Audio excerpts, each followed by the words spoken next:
Terima kasih Pak Anum, selamat sore kawan-kawan semuanya. Jadi keempatnya itu di belakang Pak Anum ada tanaman porang. Secara tampakan luar keempatnya itu akan terlihat sama. Tetapi keempatnya ini adalah bagian sebetulnya dari 200 spesies dari kelompok Amorphophilus. Itu di Indonesia sendiri ada 28 spesies atau jenis dari genus Amorphophilus ini. Nah, itu dulunya semuanya akan disebut porang atau iles-iles sebelum disebut porang. Umumnya iles-iles ya? Dulunya iles-iles. Di dunia ini hanya ada 18 spesies yang adaptif.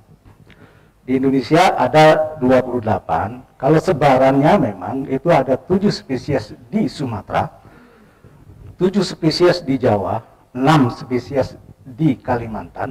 Sulawesi itu punya satu, Amorphophilus plectus. Di Papua Nugini ada satu juga yang tercatat ya, itu yang menyebabkan pada saat orang ini menggeliat, semua akan mengatakan kami tahu, kami punya. Nah, itu dasarnya. Kalau bicara kepada 4 ini, secara spesies itu sudah berbeda. Orang ini yang Amorphophilus muelleri. Kalau yang suap tadi Ibu Ika mengatakan, itu ada 2 sebetulnya, Campanulatus dibagi menjadi 2 paritas yang bisa dimakan, itu disebut dengan suap. Yang tidak bisa dimakan karena mengandung kosalat yang cukup tinggi, itu yang disebut dengan walur. Dan yang keempat, itu yang iles-iles tadi, Amorphophilus variabilis. Nah, permasalahannya tadi memang secara ketampakan sama. Tapi mudahnya, kalau dari sisi ada tidaknya bulbil atau umbi di daun, itu adalah yang kita sebut sekarang porang. Yang suap, walur, dan iles-iles itu tidak menghasilkan umbi di batang maupun di daun. Okay. Dari warna juga berbeda, Mbak Hanum. Kalau porang ini adalah warnanya mengarah ke orange ya Pak ya, orange. Isinya? Tapi, ya, dalamnya ya, nah, itu mencirikan kandungan tadi itu glukan dan manan atau menjadi glukomanan yang paling tinggi. Artinya memang keempatnya juga mengandung glukomanan, tapi yang paling tinggi adalah ini. Menariknya sebetulnya, sebelum porang meledak, sebetulnya Jepang itu dulu mengimpor itu adalah yang variabilis, yang iles-iles sebetulnya. Memang dia kandungan glukomanannya yang berbeda, hanya 40%, kalau yang porang bisa mencapai 55 sampai 65%. Kalau walur itu kandungannya sangat rendah, 0 sampai 3% saja. Jadi bisa dari adanya kata, kalau bentuk daun dia runcing melebar, itu pasti porang. Kalau yang ketiganya tadi, dia lancip. Kemudian dari warna batang, bentuk dan batik batang juga bisa dibedakan. Tapi secara umbi itu hanya warna. Kalau suap cirinya, umbinya besar, nanti banyak bintil-bintilnya. Itu suap. Kalau porang ini emang halus, sehalus kulit batangnya.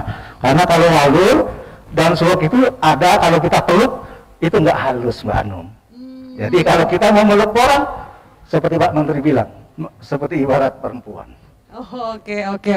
Siap. Pak Yuliantoro, izin mikrofonnya Pak Yuliantoro mungkin boleh agak sedikit dinaikkan. Atau mungkin teman-teman teknis kami boleh minta mikrofon yang pegang. Karena sepertinya masker ini menghambat ini latensi suara. Jadi lebih pelan sekali. Oke, siap. Oke. Bapak boleh cek. Cek. Masih pelan. Kita pakai mic biasa aja kalau gitu. Oke.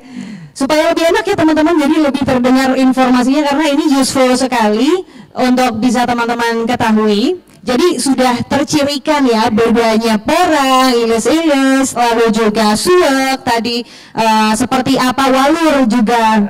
Jadi gatal-gatal itu walur ya ternyata ya. Yang lebih umum dimakan itu adalah iles-iles. Oke. Oh, suwek ternyata yang lebih umum untuk orang konsumsi yang ada di daerah gitu ya. Oke, baiklah.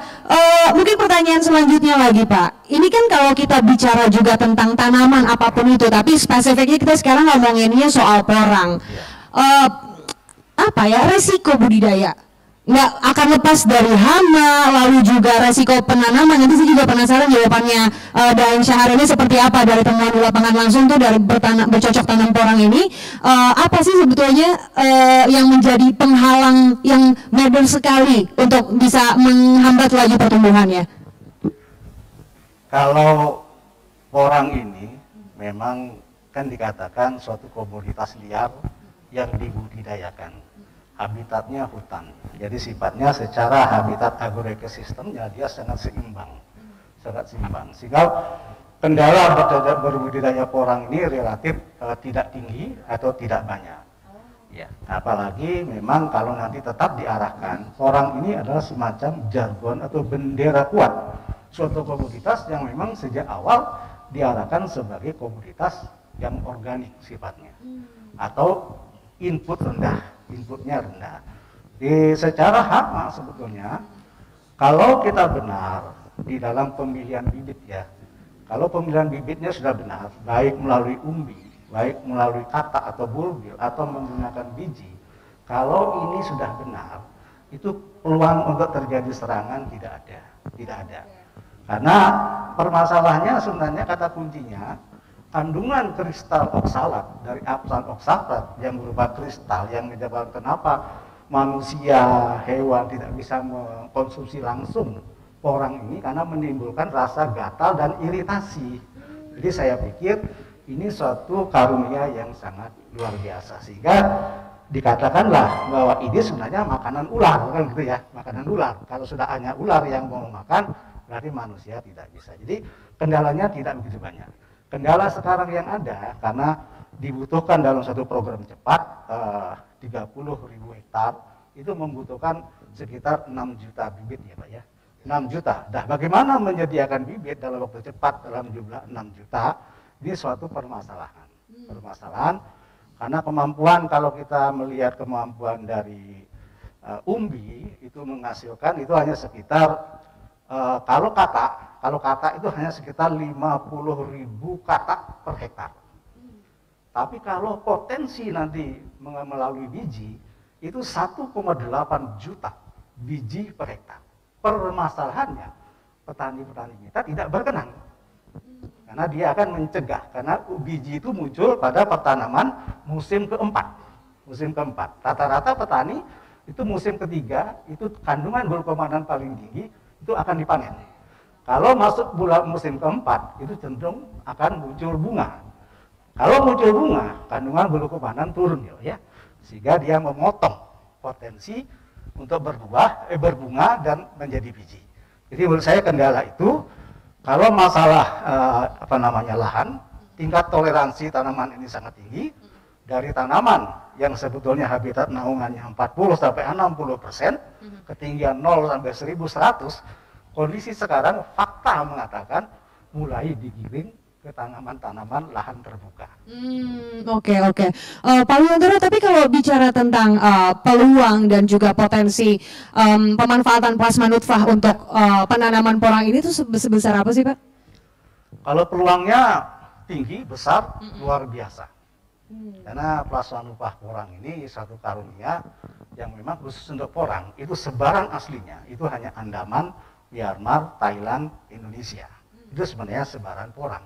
Ini memang sudah semacam diberikan suatu karunia untuk daerah sebaran ini. Itu yang pertama. Jumlahnya di Indonesia itu sekarang sudah begitu banyak dan belum dieksplorasi.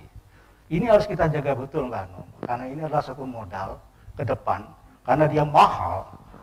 Ini untuk modal besar untuk pengelolaan dan pembangunan pertanian pangan, baik pangan, biofarmaka, dan lain sebagainya, berbasis komoditas berbahan baku porang.